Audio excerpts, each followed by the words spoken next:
This is Bojack. He is a self-loathing, self-deprecating, selfish, lonely, depressed, alcoholic, blood addict, full of pain and trauma, and takes it out on the people around him. You're a real stupid piece of shit.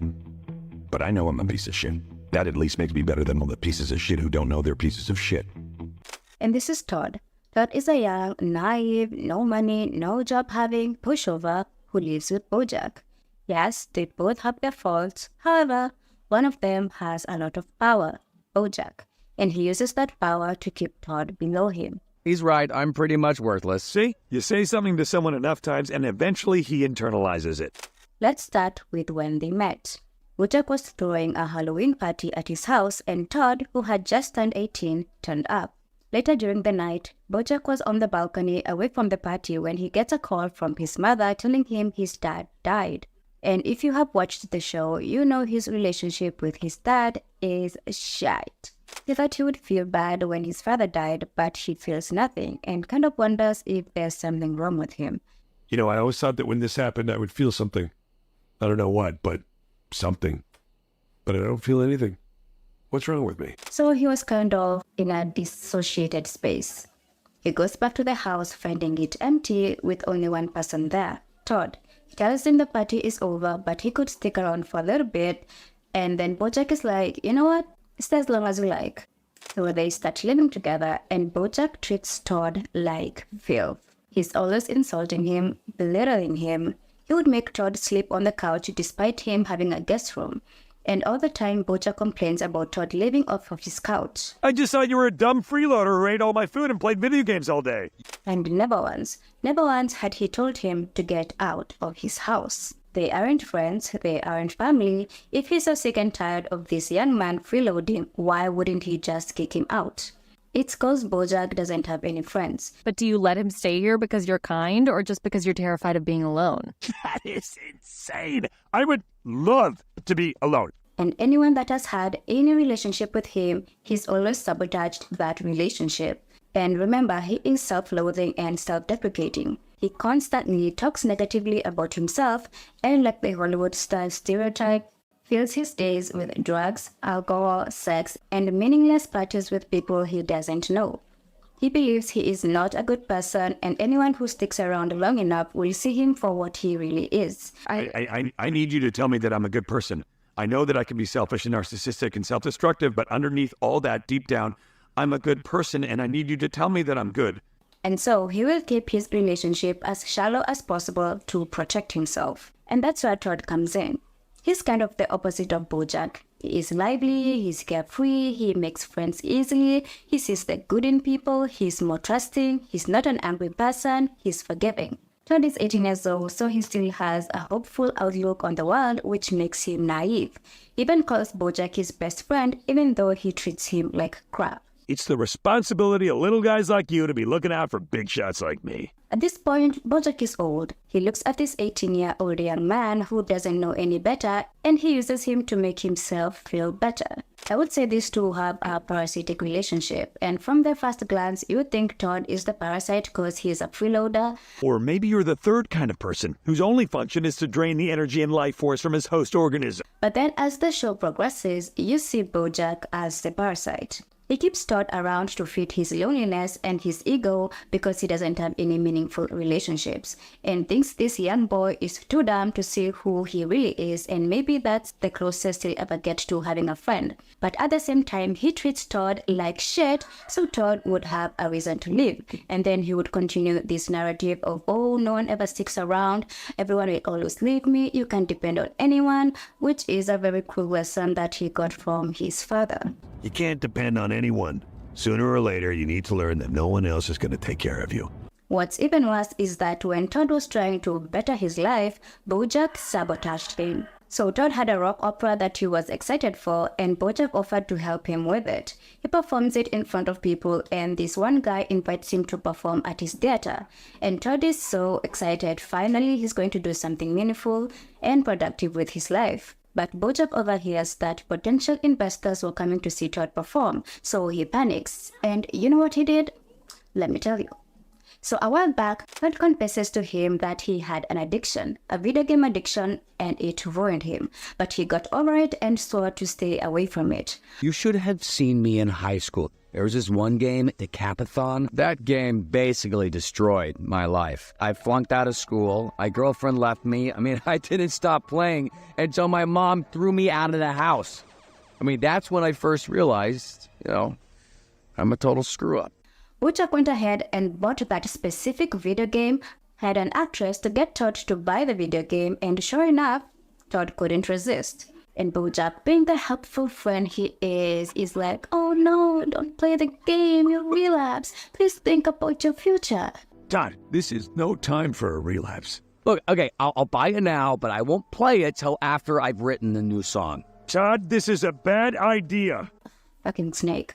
Anyway, Todd obviously started playing the game all night long, having to perform the next day in front of investors. So he shows up looking like a mess, gives a horrible performance, everyone is disappointed in him, the investors pull out, and he's done. His bright future is gone because his so-called best friend couldn't let him have a good thing going on for himself. And then, even worse, Bojack is here trying to comfort Todd, being fake nice and showing fake sympathy to further manipulate Todd into believing that he wants the best for him. Todd may not be ready for the high-flying world of rock opera or the larger world outside of my living room couch, but you know what? He's a good friend. Energy vampires are often deeply insecure individuals who cannot tolerate others achieving more than they have. For Bojack, Todd's success with the rock opera would have been a blow to his fragile ego. And it's not that Bojack necessarily wants Todd to be miserable. He simply can't handle the thought of Todd outgrowing him or finding success where Bojack had struggled. Bojack, do you realize what this means? If this thing's a hit, I could finally move out. Oh, you're gonna move out. That's great. This insecurity drives Bojack to sabotage Todd's efforts in a way that ensures Todd remains stuck and always beneath him in the hierarchy of success. This was stupid. I don't know what I was thinking.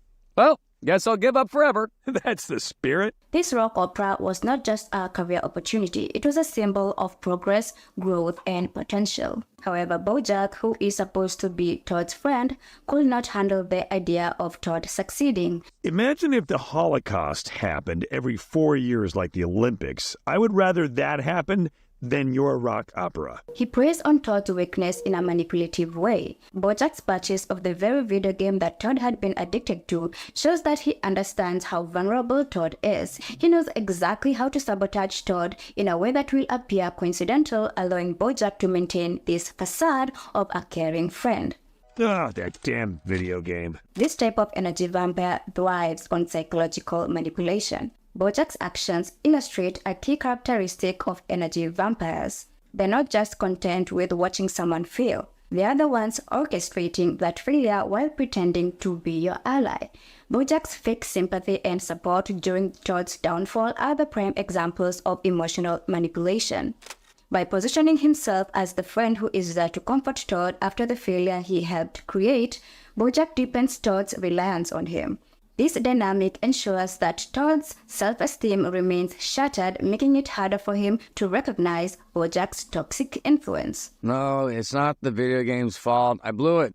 The way energy vampires like Bojack operate often leave their victims confused and disempowered. Todd, having believed that Bojack was a friend, might struggle to understand how someone close to him could do something so harmful. Energy vampires thrive on this confusion. It allows them to continue their toxic behavior unchecked. The victim is left questioning themselves rather than recognizing the root of the problem. In Todd's case, Bojack's manipulation not only destroys a promising career opportunity, but also undermines Todd's self-confidence. For a second, I actually convinced myself I was more than just a worthless screw-up. The emotional toll of this kind of sabotage can be long-lasting. Todd is left with the crushing disappointment of seeing his dreams fall apart, compounded by the false belief that the failure was entirely his fault.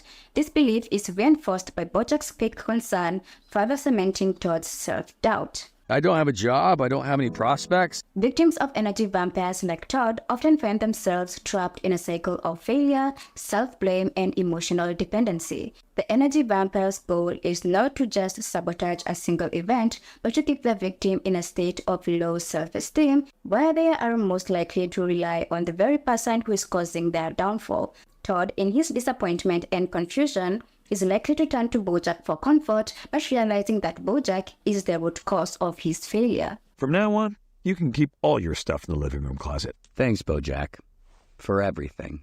What makes energy vampires particularly dangerous is their ability to operate under the guise of friendship or support. In Todd's case, Bojack doesn't present himself as an obvious villain. Instead, he plays a role of a concerned friend. We both know that if you play that game tonight, you'll never leave this couch. Creating a sense of trust that makes his betrayal all the more devastating. Bojack hired Margot Martindale to make me find that video game so he could kill my rock opera. This type of betrayal can be more harmful and outright antagonism because it blurs the lines between friend and foe, leaving the victim unsure of who they can trust. The long-term emotional damage they cause can affect a person's ability to trust others, pursue their goals, and believe in their own worth. Energy vampires are the people who drain others of their energy, motivation, and self-worth. And some of these people are energy vampires, and they will feed off of you. They will pretend to care about you, get you to open up to them, and then use your secrets or your weakness against you, because they see you winning as a threat to them. Hey, maybe don't burn the bridge. I could still beg for a second chance. Shut your mouth, Todd. They might want to see you win, but not more than them. They like to keep you down or be lower than them so they can have power over you, and you need to clock that itch fast before you end up getting burnt. The same people crying and laughing with you will be the same ones causing you misery or celebrating when something goes wrong in your life. The story of Bojack and Todd is a classic example of how energy vampires operate and the devastating impact they can have on a person's life. I hope you enjoyed this video and learned something from it. Like, comment, subscribe, and I will see you next time. Bye! He's right. I'm pretty much worthless. See? You say something to someone enough times and eventually he internalizes it.